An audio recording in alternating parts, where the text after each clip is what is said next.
Start. सबको नमस्ते। Back to farming agriculture tour of Bihar के दौरान हम लोग हैं अरवल में और हमारे साथ गजेंद्र सिंह जी हैं।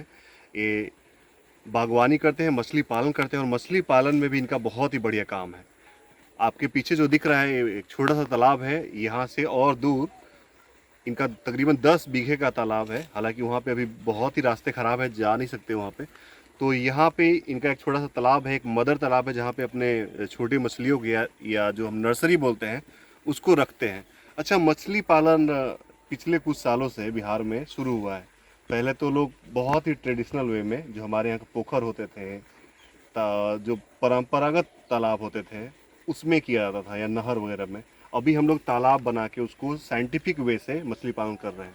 तो मछली पालन में किन मूलभूत चीज़ों का ध्यान रखा जाता है? अगर तालाब निर्माण से लेकर हम प्रोडक्शन के लेवल तक बात करें तो 2-3 मिनट में अगर बताइए कि मछली के पालन में किसान भाइयों को किन किन चीज़ों का ध्यान रखना पड़ता है। देखिए लवकुश जी, आपने बहुत अच्छा सवाल उठाया है। आप अगर 20 वर्ष पूर्व 25-30 साल पूर्व जाते हैं तो आपने देखा होगा कि धान के खेत में भी मछली पहले रहती थी। बिल्कुल, जहाँ नहर एरिया में जहाँ पानी की हाँ, जहाँ पानी बहुत का तायत होता समुचित था। व्यवस्था रहता था वहाँ आपके धान में भी जो है सो कि मछली मिलता था। हमने तो अपने ज़माने में देखा है। लेकिन आज किसी धान की खेत में गलती से मछली आ जाए लेकिन मछली दिखाई नहीं देता है। क्योंकि जिस तरह से आर्थिक विकास हुआ इस देश के अंदर और आर्थिक विकास का अंधापन चल रहा है, उसमें बहुत जीव जंतुओं पर खतरा की स्थिति मतलब आपको उत्पन्न लगता है हो आप गई जब युवा अवस्था में थे तो आपको धान के खेतों में नहर एरिया में जहाँ पे फ्लड इरिगेशन होता है वहाँ पे दिखता था। तो आपको क्या लगता है कि ये जो यूरिया या फर्टिलाइजर या निश्चित पेस्टिसाइड निश्चित इन लोगों ने समाप्त कर बढ़ते दिया? प्रदूषण और केमिकल के कारण हमारे जीव जंतु को निश्चित रूप से बड़े पैमाने पर नुकसान हो रहा है और कुछ प्रोफेशनल लोग और सरकार की गलत व्यवस्था के कारण भी यहाँ नुकसान हो रहा है। अच्छा। जैसे सपोज दैट की थाई बांगुर की बात आप जरूर सुने होंगे।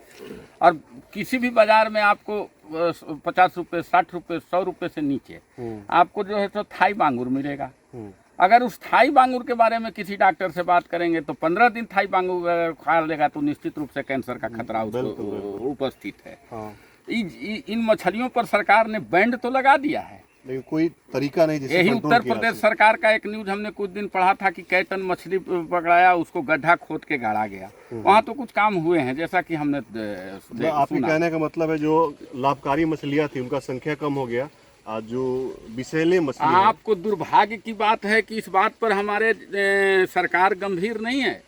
नहीं तो जिस तरह से विदेशी चाइना के रास्ते हमारे जो विदेशी मछली भारत में आ रहे हैं, चाहे बिग हेड हो, अभी जिसको विकेट भी लोग कहते हैं, बिग हेड है जो तालाब को भी गंदा कर देता है, मिट्टी को भी प्रदूषित कर रहा है। बिल्कुल। तो निश्चित रूप से इसका बहुत बड़ा अच्छा, असर अभी पड़ेगा। जो आप तालाब कर रहे हैं कितने साल से कर रहे हैं और क्या क्या कर रहे हैं इसमें, किन मछलियों का उत्पादन कर रहे इस हैं? तालाब को हम कर रहे हैं 8 वर्षों से और यही कारण है कि हमने 10 कट्ठा में इसका प्रयोग किया था और बाहर से हम मिथिला हेचरी से हम लाते थे। दरभंगा से बड़हेरी प्रखंड में मिथिला हेचरी पड़ता है, अरुण जी के यहाँ से हम लाते थे मछली। अब जाके हम लाते हैं स्पोन और उस स्पोन को उस तालाब से उसको नर्सरी करके 50 नर्सरी आप खुद ही बना रहे अब हैं? खुद बना रहे और हैं। जो आपने 10 कट्ठे से शुरू किया था 10 बीघा तक अब पहुंच 10 चुका बीघा है। तक हमने पहुंचा है। कौन कौन सा मछली का पालन कर रहे हैं? हमने शुरुआत किया था आपको रेहू कतला से, हाँ।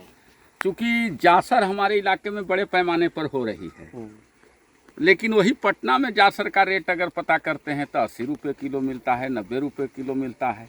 और वही जब हमारी मछली 1 किलो से ऊपर जाती है तो 280 रुपये कतला का रेट है, 240 से 50 तक रेहू का रेट हमको मिल जाता है। तो हमको लगा कि थोड़ा लेट से ही सही, लेकिन इनमें नहीं पड़ना है, अस्थाई रूप से उसका काम करना है। ओके। और इसके साथ एक नए प्रयोग हमने शुरू किया है। अब इसमें कहाँ तक सफलता मिलेगी वो आने वाला वक्त बताएगा, लेकिन निश्चित रूप से उसको तो अभी तक हमने बचा रखा। हमने बंगाल से स्पॉन मंगाया सिंघिन का। सिंघिन की भी 2 वेराइटी है, एक चाइना के रास्ते से आया है, फिर उसमें गड़बड़ी है। लेकिन हमारे जो देसी वेराइटी जो है, इसको लहरिया कहते हैं, इसको लोग पुराने लोग इसको लहरिया कहते हैं, जिसको मारने से आपको जो है लहर टाइप का डंक ये होता है। तो इसको हमने लाया है और लोग बताए कि इसको आप उचित देखरेख में करेंगे तो यह भी जो है सो कि तैयार हो जाएगा। उसी की तैयारी अभी करे हैं। रेहू कतला निकाले हैं, नवंबर में इसको 15 अच्छा, नवंबर अभी तक आप इसको- 1 एकड़ से कितना उत्पादन ले पाते हैं? मछली का हाँ, 1 एकड़ से मछली का 32 क्विंटल उत्पादन लेते 32 क्विंटल रेहू और कतला, हैं। रेहू और कतला 1 साल इंतजार करने के बाद। हाँ, रेहू कतला और कॉमन कार्प अगर तीनों को जोड़ दीजिए तो निश्चित और है। आप पटना के बाजार में जाके इसको बेचते हैं, अब जहाँ पे आपको बताइए, अच्छा- हमारे साथ स्थिति है कि लगभग 2.25 हेक्टेयर का तालाब मेरे पास उपस्थित हो गया।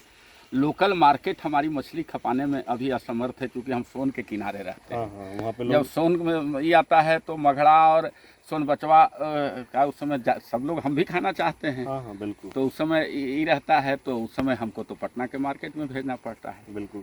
तो मछली पालन से आप संतुष्ट हैं? कितना बहुत फायदा हो ज़्यादा रहा है? संतुष्ट हैं। प्रति एकड़ आपको कितना फायदा हो रहा है इसमें 1 बीघा में हर हालत में 1 लाख रुपए की फायदा होती है। अच्छा। बहुत साधारण ढंग से, इजी गोइंग। अगर किसान सुबह और शाम मॉर्निंग वॉक और इवनिंग वॉक करे, उसमें आपको 1 लाख आएगा। और अगर पोटासियम परगेनेट और चूना और फिटकीरी का प्रयोग करे तो वह 1.5 लाख तक जाएगा। मतलब अगर वैज्ञानिक विधि का पालन करें हाँ, और कुछ अपना देसी अब नुस्खों अब जैसे सॉइल का प्यूरिफाई करना, पानी को प्यूरिफाई करना, तो निश्चित रूप से उसका लाभ होगा। क्योंकि आप भोजन कम दीजिए ज़्यादा दीजिए मायने नहीं रखता है, हाँ, लेकिन जो लेकिन environment, वाटर का जो है ecosystem है, वो बढ़िया होना चाहिए। उसको आपको मेंटेन रखना होगा। किसान भाई, अगर आप अपने तालाब का इकोसिस्टम बढ़िया रखते हैं, साइंटिफिक मेथड को फॉलो करते हैं और रेहू कतला कॉमन क्रॉप या ग्रास क्रॉप का भी आप उत्पादन करके सालाना आराम से एक बार भी अगर उत्पादन लेते हैं तो आपको 1.5 लाख तक की हाँ, आमदनी आराम। निश्चित हो जाएगी। तो उम्मीद करते हैं कि आपको ये वीडियो बहुत पसंद आया होगा। फिलहाल अभी के लिए इतना है। बहुत बहुत धन्यवाद।